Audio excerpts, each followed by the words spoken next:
Bismillahirrahmanirrahim. Dewan juri yang saya hormati dan segenap hadirin yang berbahagia. Assalamualaikum ya akhi ya ukhti. Assalamualaikum ya akhi ya ukhti.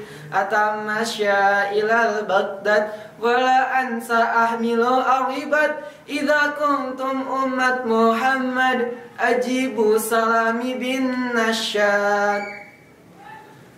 Assalamualaikum warahmatullahi wabarakatuh. Awalan, hayya bina nashkurullaha azza wa jalla alladzi qad a'tana ni'matan katsiratan wa hidayatan hatta nastati an najtami fi hadzal makanil mubarakah insyaallah.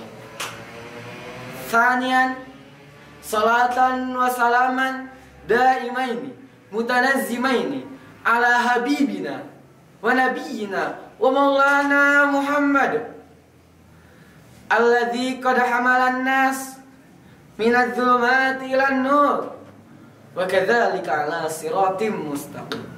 Amma ba'du. Puja marilah kita panjatkan kehadirat Zat yang Maha Kuasa, Allah Azza wa Jalla.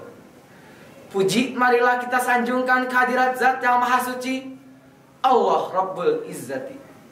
Syukur marilah kita agungkan kepada Zat yang Maha Luhur, Allah Rabbul Ghafur. Alhamdulillah, karenanya kita bisa melaksanakan aktivitas dengan baik. Salawat berbingkai salam kita curah limpahkan kepada junjungan alam, Habib tertinggi anti korupsi, Habib tercerdas bukan orang Cicadas, Habib teragung bukan orang Bandung, Habib terjujur bukan orang Cianjur, yakni Habibina wa Nabiyana wa Maulana Muhammad, yang telah menyelamatkan kita dari kegelapan kepada cahaya terang benderang. Juri yang bijaksana, insya Allah pada kesempatan kali ini izinkanlah saya Usman Saiful Kusuma untuk membawakan sebuah pidato yang bertema bahaya pergaulan bebas bagi generasi muda.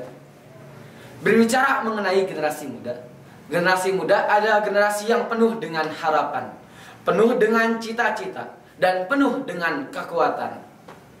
Seiring berjalannya waktu, hari berganti minggu, bulan berganti tahun, di era globalisasi ini pun banyak generasi muda yang telah terjerumus ke dalam pergaulan bebas. Lantas, apa itu pergaulan bebas? Pergaulan bebas adalah pergaulan yang berlebihan dan menyimpang, sehingga melanggar aturan-aturan atau norma yang berada di dalam masyarakat. Telah kita ketahui bahwa pergaulan bebas sudah sangat lumrah atau menjadi hal yang sangat biasa di era globalisasi ini. Contohnya adalah mabuk-mabukan, menggunakan narkoba, minum minuman keras, seks bebas, serta hamil di luar nikah. Faktor-faktor yang mempengaruhi pergaulan bebas diantara lain adalah pengaruh budaya asing, pengaruh teman yang kurang baik perilakunya, kurangnya kesadaran diri, dan kurangnya perhatian dari orang tua atau yang biasa disebut dengan broken home. Akibat dari faktor tersebut, seorang anak akan mencari perhatian di luar lingkungan rumah yang mungkin akan merugikan anak itu sendiri di kemudian harinya. Seperti sekolahnya akan terbengkalai, sering bolos sekolah, dan mungkin anak akan memiliki masa depan yang suram. Na'udzubillah, summa na'udzubillah. Hadirin yang berbahagia, padahal di tangan pemudalah terletaknya hari depan suatu bangsa, dan dalam keberanian merekalah kejayaan bangsa itu. Bahkan proklamator kita pernah berkata, berikanlah aku 1.000.000 orang tua, maka aku akan sanggup memindahkan Merapi dari tempatnya. Dan berikanlah aku 10 pemuda yang bersemangat besar, niscaya aku akan sanggup menggemparkan dunia. Namun ironisnya, harapan proklamator kita puluhan tahun lalu masih jauh dengan apa yang diharapkannya. Mengingat generasi muda kita saat ini sudah larut dengan game online-nya, sudah larut dengan dunianya, dan sudah tidak lagi memikirkan masa depannya.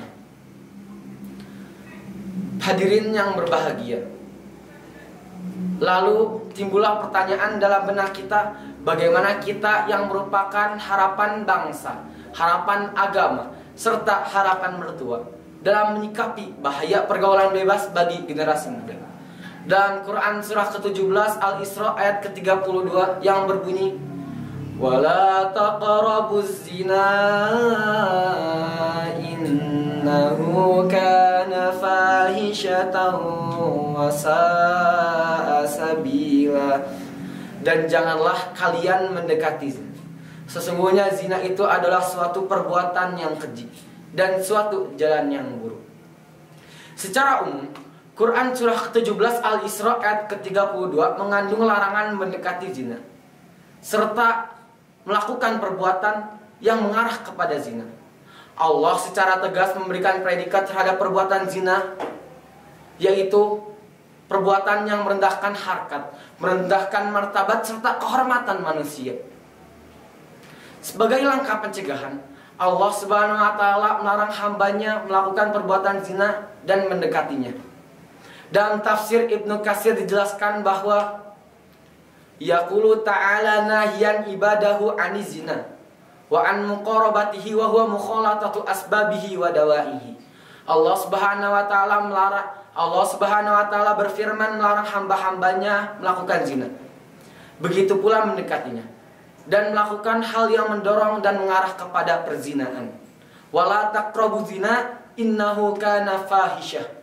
Dan janganlah kalian mendekati zina. Sesungguhnya zina itu adalah suatu perbuatan yang keji. Dzamban azima, yakni dosa yang sangat besar.